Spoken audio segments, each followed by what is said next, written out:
Incident 1. On June 14, 2021, 19-year-old skater Liam Porter joined a local rink event. The indoor arena in Denver was crowded with weekend visitors. Liam had practiced roller skating since childhood. He felt confident moving through tight circles and sharp turns.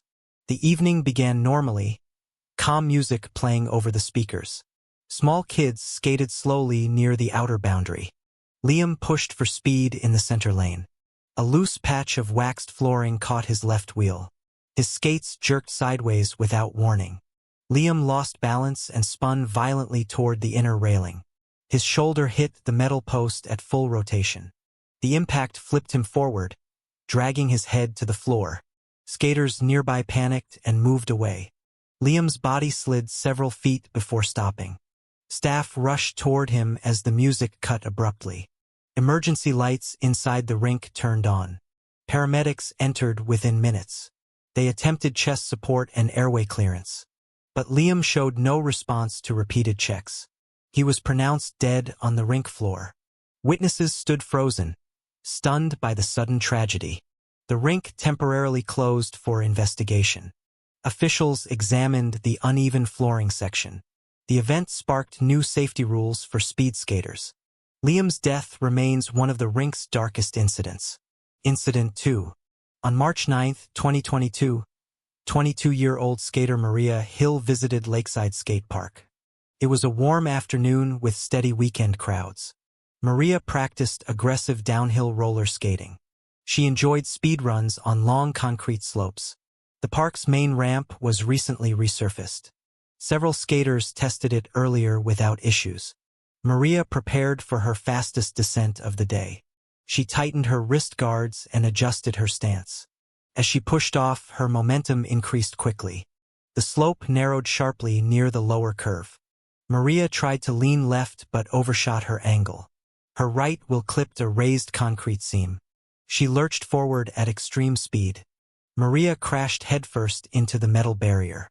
Her body folded violently against the rail. Nearby skaters rushed toward the scene. One shouted for staff as Maria lay still.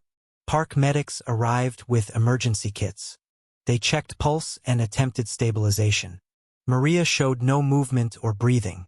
The area was cleared as authorities arrived. The ramp was immediately shut down for inspection.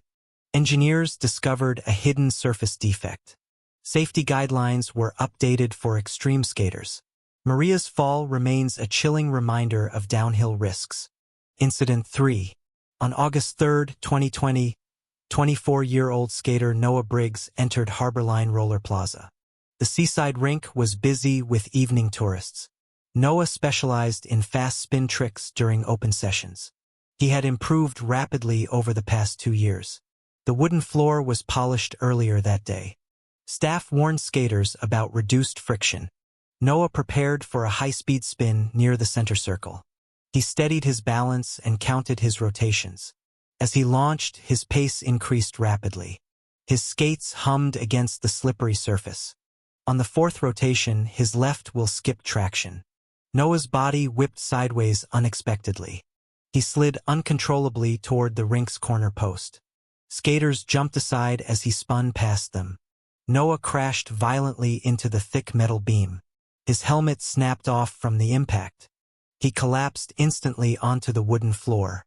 Staff rushed over with panic in their voices. Emergency responders arrived minutes later. They attempted stabilization and airway checks. Noah showed no signs of recovery. The plaza was cleared and closed immediately. Inspectors examined the overpolished section. Safety protocols were tightened for future events. Noah's final spin remains a haunting moment in rink history. Incident 4. On February 11, 2019, 20-year-old skater Emily Rhodes visited Midtown Roll Arena. The weekday crowd was small and quiet. Emily enjoyed practicing backward skating drills. She had recently joined a local roller club. The arena's inner track had a steep curved section. Staff reminded skaters to slow down near the bend. Emily began her warm-up laps with steady confidence. She shifted into a backward glide along the curve. Her speed increased more than she expected. A faint vibration rattled through her right wheel. Emily tried to steady herself with a quick lean. The wheel suddenly detached from its axle. She tipped backward in a violent snap. Emily's head struck the track's hard wooden edge. Her body rolled several feet down the curve. Skaters gasped and rushed toward her. An instructor shouted for immediate assistance. Emergency staff arrived with medical bags. They checked her pulse and attempted support. Emily remained unresponsive on the floor. The arena lights dimmed as operations halted. Officials cleared the track for investigation. The broken wheel axle was collected for analysis. Maintenance protocols were updated for rental skates. Emily's accident became a turning point in track safety. Incident 5.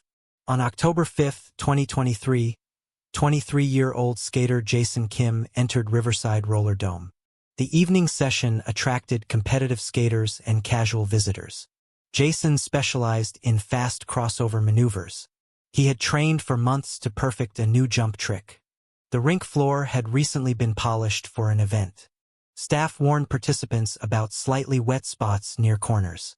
Jason began a warm-up lap along the central track. He focused on maintaining balance while increasing speed.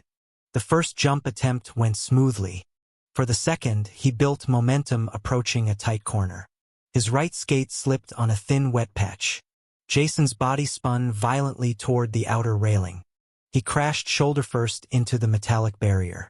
His head bounced off the floor during the impact. Nearby skaters screamed and moved back in panic. Staff ran toward him, calling for medical support. Paramedics arrived with stretchers and first aid kits. They checked his airway and performed emergency procedures. Jason showed no signs of movement or breathing. Authorities were called to secure the rink. Investigators examined the slippery corner section. Safety measures were revised for jump tricks in the rink. Warning signs were added along all wet zones. The dome temporarily closed for a full inspection. Jason's fall became a grim lesson in roller skating safety.